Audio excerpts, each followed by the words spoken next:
මම මේක වැරද්දේ ඔයා ගිය ආත්මේ ස්වාමියා මේ මට පෙවුණානේ. ගිය ආත්මේ සල්ලි කෝටි පිටියේ. ඔව් මේ දැන් මේ මම මේක බලය වැඩි.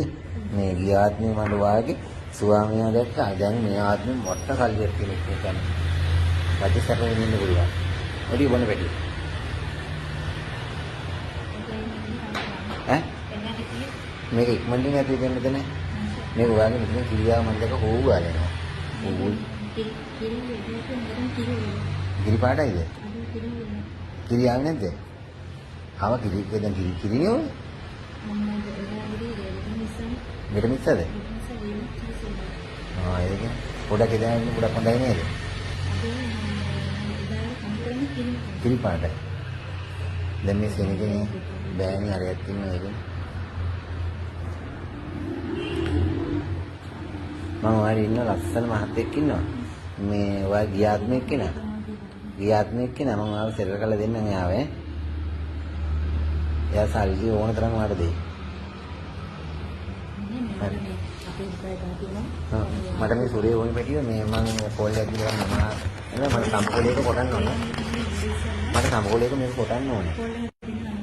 කිරිවක් කරන්න මේකට. මන්තරේ බලෙන් කැන්ඩි විදි කිරි වෙලා තියෙනවා. වෙන්නේ? දෙක.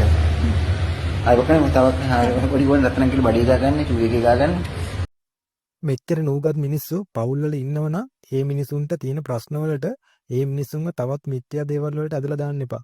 උදාහරණයක් විදියට අර අතන දේවාල නම් හොඳයි ගියපු හැමෝටම බබාලා ඉන්නවා අර කපුවගේ නම් වැඩ හොඳයි අරයාගේ දුවටත් එතනින් තමයි ළමයා හම්බුනේ වගේ කියලා ඒ මුල තව තවත් කන්න එපා.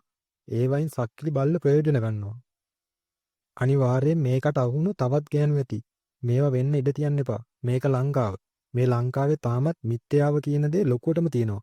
ඒ නිසා මොන ප්‍රශ්නකදීවත් Tamanට වැරද්දක් කරගන්න හිතන්නවත් එපා. මේවා හොඳ පාඩම්. ගම්වල ඉන්න සමාජය ගැන කිසිම දැනුමක් නැති මිනිහාගේ පදේටම නටන ගෑනුන්ට.